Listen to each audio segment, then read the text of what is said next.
Jujur aja, tiap kali Samsung ngerilis seri A50-an, ekspektasi kita tuh selalu sama, HP yang aman. Nggak paling kenceng, tapi nggak ngecewain.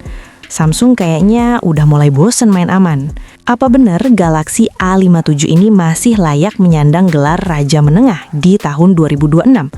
Atau jangan-jangan brand sebelah udah lebih jauh ninggalin? Dari segi desain, pertama kali pegang, feel-nya itu kokoh. Samsung masih setia sama bahasa desain Key Island yang mereka perkenalkan tahun lalu. Tapi di A57 ini, sudut-sudutnya kerasa lebih refined. Frame metalnya punya finishing yang lebih matte, nggak gampang ninggalin bekas jempol. Yang paling diapresiasi adalah layarnya. Bezelnya akhirnya makin tipis dan simetris. Nggak ada lagi dagu tebel yang ganggu estetika. Dan buat kalian yang ceroboh, jangan panik. Gorilla Glass Victus 2 di depan dan belakang, plus IP67 itu peace of mind banget. HP ini kerasa kayak S26 Lite daripada seri A. Ngomongin layar Samsung itu kayak ngomongin masakan ibu, jarang gagal. Panel Super AMOLED 6,6 incinya sekarang punya peak brightness sampai 1800 nits. Cocok dipakai di bawah terik matahari buat navigasi Google Maps. Teksnya masih kebaca jelas banget. Dan refresh rate 120 Hz-nya juga kerasa lebih stabil. Dipaduin sama dual speaker yang suaranya lebih kerasa upgrade di bagian bass, nonton Netflix di kamar pas malam-malam itu benar-benar imersif. Samsung emang masih pegang tahta buat urusan multimedia di kelas harganya. Nah, ini bagian yang paling bikin deg-degan.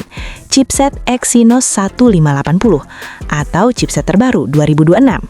Mimin tahu, banyak dari kalian yang alergi dengar kata Exynos. Tapi tahun ini ceritanya beda. Untuk penggunaan harian, scrolling TikTok, multitasking aplikasi, semuanya lari tanpa kendala. Buat diajak main game berat, suhunya jauh lebih terkontrol dibanding seri sebelumnya. Nggak ada lagi tuh panas yang bikin tangan keringetan setelah 15 menit. Meskipun kalau dibandingin sama chipset seri Snapdragon 8 di HP kompetitor, mungkin kalah secara raw power, tapi untuk stabilitas, Samsung udah nemu racikan yang pas. Untuk fotografi, dibekali kamera utama 50 megapiksel yang sekarang dapat sensor baru yang lebih gede. Hasil fotonya tipikal Samsung, warnanya matang, dynamic range-nya luas, dan yang paling penting, konsisten. Mau kalian jepret di kondisi terang atau remang-remang, kalian tahu hasilnya bakal langsung bisa diposting ke Instagram tanpa banyak edit. Video juga makin stabil berkat OIS yang ditingkatkan. Buat kalian yang suka ngevlog, kamera depannya sekarang support 4K di 60 fps dengan skin tone yang lebih natural. Ini poin plus gede, karena jarang ada HP kelas menengah yang mikirin kualitas video selfie sedetail ini. Satu hal yang bikin gue selalu balik ke Samsung adalah One UI. Di versi terbaru ini, integrasi AI-nya makin pintar. Fitur kayak Circle to Search atau rangkuman note otomatis itu ngebantu banget buat produktivitas.